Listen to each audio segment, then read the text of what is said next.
It is hurricane day. In about 6 hours, a category 4, a strong category 4, low category 5 will be hitting us. And that's not the worst of it. When I was taking out her Chevy Bolt 12-volt battery, Chevy decided to install all these fuses in the positive terminal, and I arced it and blew the fuses. She can't move her car. It's stranded, and it's going to take 10 days and $157 to replace one fuse on her car. And they suggest that they install the fuse, and they want $250 to install a frickin' fuse. So it's going to cost like almost $400 just to replace a fuse on a 12-volt battery that goes in any single car. Just hours before the hurricane hits, this happens. I'm going to look at it this way. Pirates in the days of old, well, they withstood it in their ships. They wouldn't cower. But we're stuck. We were going to evacuate. I just got home, and I was going to pull up the stakes and take it across the street, but her car is blocking the RV and the pickup. We can't get the RV out because we were expecting to put the new battery in her car, be able to move it, and now we're like trapped. We can't escape. We may have to hop in my car and go to a safe place, but at that moment there is really no safe places. We're pretty much have to hunker down. We just don't have the money to go to Orlando and get a hotel, and I'm sure most of the hotels are already booked up, and that's what sucks. We're negative in the bank right now due to all this stuff, and man, if there's any damage, I don't know what we're gonna do. Don't know what we're gonna do. Okay, no crying over spilt milk. We just got to be brave and ride this thing out. So there is a couple issues we are having before the storm, other than the 12-volt battery under a hood. Fuse, it's the battery. We just put a brand new battery in, but the fuse. So yeah, that's the big thing. That and these 155-mile-an-hour winds getting ready to kick up pretty soon. But we grabbed our generator so we can plug into the trailer when we lose, because we know we're going to lose power. But this has a battery on it to where it should run all the lights, the hot water heater, because it did at the dealership. The RV was not plugged in, or the trailer was not plugged in, and the hot water heater was working, the lights inside were working, and the refrigerator was working all off this battery. It's not now. Once we've been plugged into the campground this whole time, and so I turned it off just to test, put shore power on. So shore power is on, but it's not working. It's like the battery is totally dead. I don't know if the guys if there's a switch I'm supposed to hit. They never told us when we got the thing. I have no idea, but when we lose power, we're not going to have any battery power. So it's going to be this. So I got to get some gas in that real fast. Well, it's starting to rain. It's still early. It is 10:44 in the morning. I don't know if this is anything to do with the storm, because it's not going to be here till later this afternoon, early evening. Could be a feeder ban. I don't know. It's not too bad. But our governor told us, our illustrious governor, Ron DeSanctimonious, as Tiny Hands would call him, or I think that's his name, what he would call him, came on the news yesterday and says, don't worry, we have 800 billion gallons of gasoline on ships offshore, and we have like 67 million gallons here. There's not going to be any gas shortage. Don't worry about it. You don't need to clog up the gas stations. But people did clog up the gas stations, and we are out of gas. He said we had plenty of gas. We don't. So, but I was able to go charge my electric car last night. And even during the hurricane, I should be able to do it if I need to, which is nice because it's a whole different grid system.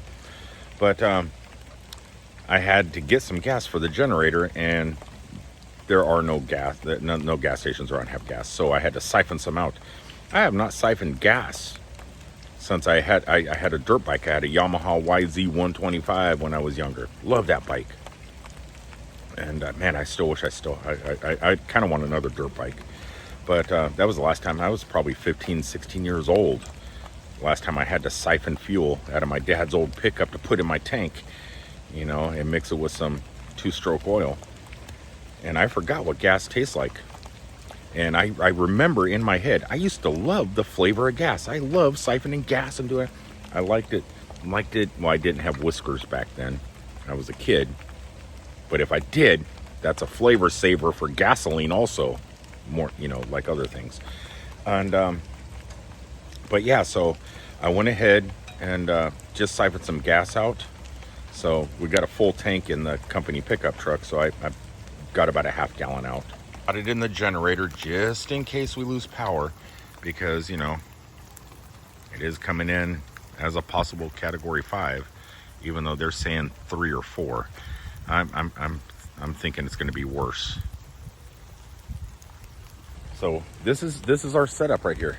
We got the RV strapped down to the ground with tie hook, or with the twisties into the ground. Got it up front, up here. Got it strapped down. Got it in the back strapped down. Also on the ball on the back of the pickup truck. Hopefully this will give us a little bit of protection here. How do you do that? How do you? Oh, I don't know how to do that. I don't know how to do that. That's something I should learn before we tow. I know why now. It's once I connected the ball, when I got on the ball, I lowered the landing leg a little bit. And then, but then I also had to come up a little bit to level out the RV. So it's got pressure on it. So I should have locked it when it was down and then just picked the whole truck up with it. That's okay. It's on there. That's what I'm saying.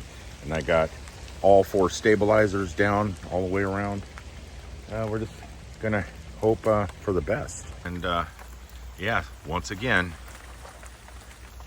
come here, you. Our little frog friend is just hanging out. I think he's going to be there this entire storm. He's in a safe place, and as long as we keep the lights on up there at nighttime, he's got something to eat. I'm curious after the high winds and everything, if wake up in the morning, if he's still going to be there. He's been there for like 3 days now. Hasn't moved. Well, he kind of went up a little bit. It's closer to the seam now. So what I'm going to do now is, since we pretty much got everything as prepared as can be, I am going to grab my DJI action camera, take it in and charge it. That way I can mount it back out here and get a shot all night long. I'll do a time lapse with it on my window of the car of the trailer. So if anything happens and it's rocking, it's documented at 10 times speed. How awesome would that be? This is where I'm going to have it. Should have that angle right there. That's a good hurricane angle. What if we caught Bigfoot off in the woods over there? That would be amazing. Not only hurricane, maybe a possible little baby tornado, some lightning, but then to see a Bigfoot. Okay, so let's walk around the campground real fast, see who has left and who has stayed. That should be interesting. Let's look at the types of vehicles that are staying. So at the moment, we have our little baby one. Let's see if there's anything smaller here staying. Smaller than ours. Now over here, there is a lot of trees. Frank, he's a permanent resident. He's staying, and he's right under this tree. But it looks like his tree doesn't have the same size, thickness of branches. Well, no, any of those branches fall on his trailer, it could do some damage. Plus, he has a complete swamp behind him with a bunch of cypress. We got, ooh, what is that? What is that little thing? Look at that. That is definitely smaller than ours. Okay, this gentleman here is actually from Tampa, Florida, and but he comes and goes. He moves campgrounds like we do, and I think he's probably the only RV here at the moment that has his awning out, but he does have his yard cleaned up.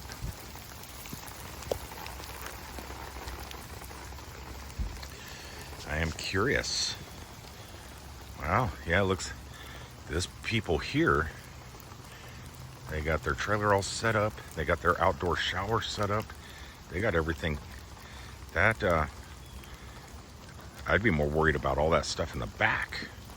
But we'll see how they fare when all this is over. We'll come back and do a walkthrough of the devastation afterwards. And yeah, I hope he brings his awning in. Let's knock and see if he knows his awning is out. Yeah. I got my camera rolling. Open the door. The police? It's not the police. It's the police. Isn't it the police? I just wanted to let you, I'm walking around. This is campground inspection time, and your awning is out. Yes. You should probably bring that in. Oh, I'm definitely going to bring it in. Did you hear, is this guy staying that way over there? Huh? Is he staying? Yes. And with his shower and everything outside? Not picking all that up, huh? Yes, you're going to have to. He's gonna lose some stuff. Oh, you don't need to come out. Oh, I just I know I need to come out. so his trailer's definitely smaller than ours. Which one? Oh, the mini? Yeah. This Yeah. No, this little thing right here. Yeah. Wow, that's gonna be She crazy. says it's, well, the way the wind's going to be coming, you know? It'd be coming this way, and you're blocking them. Yeah, and so And it's going to come this way and then like that. okay, and you got that all strapped on, just your Yeah. awning. How's that new awning? How's the new awning? Is it It's freaking... you still does it still man. you know, first it sucked, you said. Yeah, and I didn't realize it, but all you have to do is adjust the two in clips where you screw it in. Yeah. It was off, and what it was doing is it was Binding here. Yeah, it was binding on the arm. Well, thank God you got the awning out. We can hide from the rain. Yeah, but now it rolls in beautiful. Oh, wait a minute, let me turn on the sunshine. Sunshine. Oh, you got sunshine in here? I got sunshine. Oh, you got okay. Yeah. I have the same lights, but on ours, but ours are mounted up in there. Right. Yeah. So it comes down here, which collects a lot of bugs up here. Oh. Because yeah. they I didn't even think about yeah, here the bugs are away from the RV, and frogs. So we got frogs because of the bugs up there. the tree frogs. Yeah, so they're enjoying it. All right, well, I'm gonna walk around and get some footage of the campground pre-storm and then after storm. Yeah. Did you get some of the trailer attached to the unit? Oh, of yours? Yeah. Okay. I got I attached ours too. So you're doing the same thing. You think this is going to help us? Well, no, I did that because my trailer is super heavy, and yes, it will help. Because I hope. However, my insurance won't cover that unless that is on that. On what? On the jack? Yeah, no, it's got to be on the rig. Okay, that's Attached. it's a towable then. Yeah, Yeah. so it's covered. So I went ahead and hooked up the pickup, but that's a good call because our cars are going to be our tow vehicles, and so when we insured it, it's the car and the tow vehicle. I got connected to a company vehicle. Why do I want the company vehicle insured? Right. I don't care about them. No, I do. I'm kidding. All right, well, I'm going to do some walking around. Good luck, and we were going to move, but I think we're just going to stick it out right here. Yeah, So if worst comes to worst, we hop in the car and go to Waffle House. yeah, or jump on if the water gets too high, we'll climb the embankment to the overpass on 44. I got a skateboard, so we can go. There, bring that for fun. Oh, yeah. All right, we'll see you in a little bit. I'm going to do some walking around. All right, so a good point is walking around doing video, documenting stuff. If things do get destroyed and everything else, my video could probably be used for insurances, somebody showing like that. Who knew that a tow, if you're towing something, it's covered by insurance as long as it's connected. If it's not connected, it's not covered. That's good to know. Not even here yet. It's just started raining, and not really much, but it's already flooding.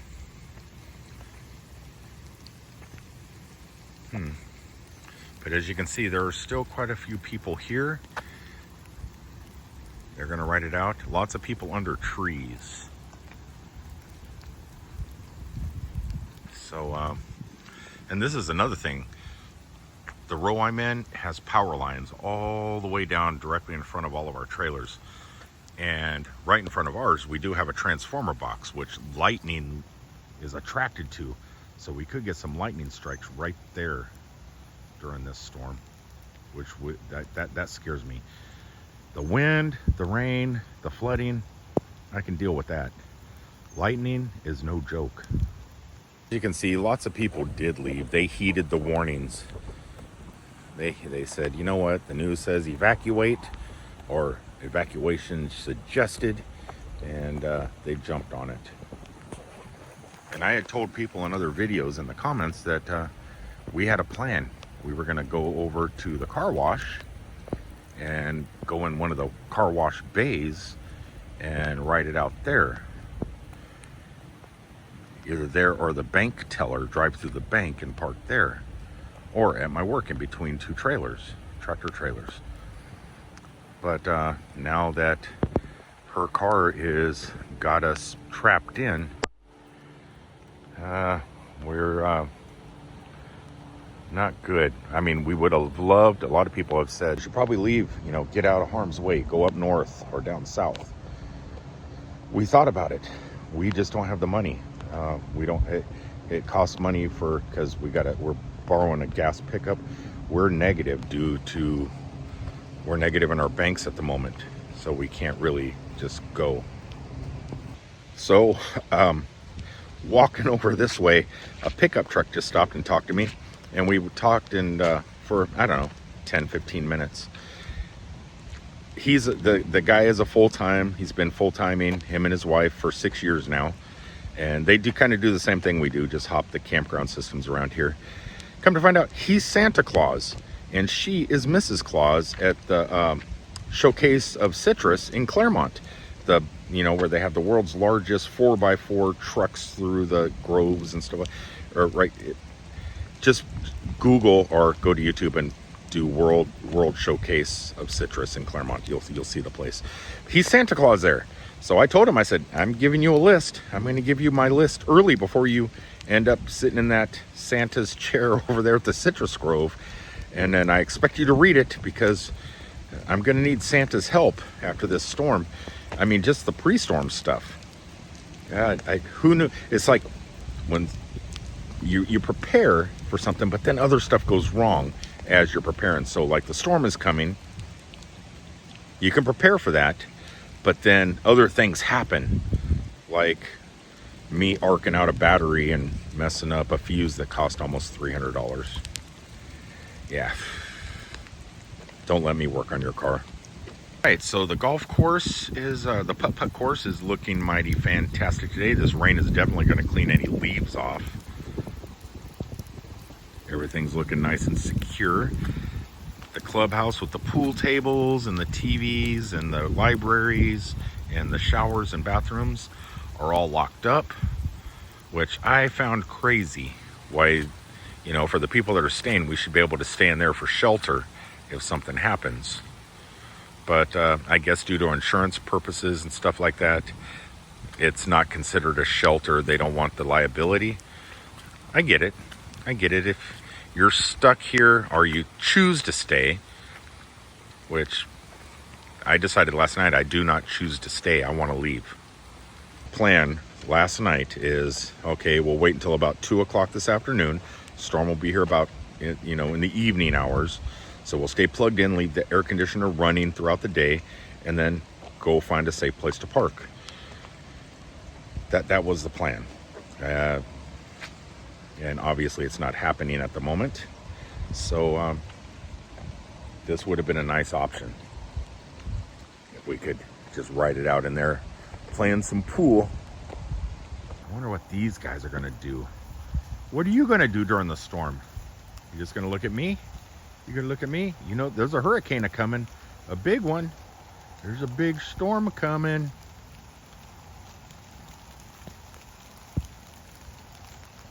Not taking his eyes off of me, or her. I think that's a her.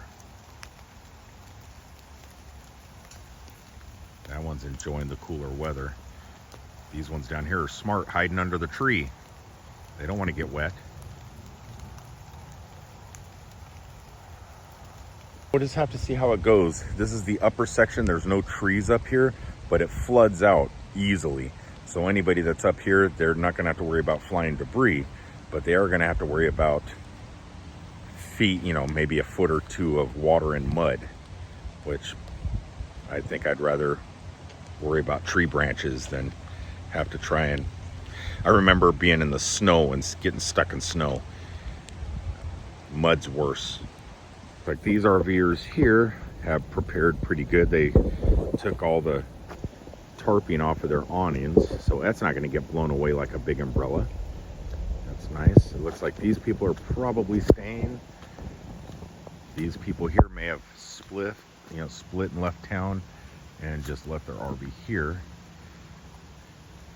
And because I think like people that don't have cars in front of there have probably left.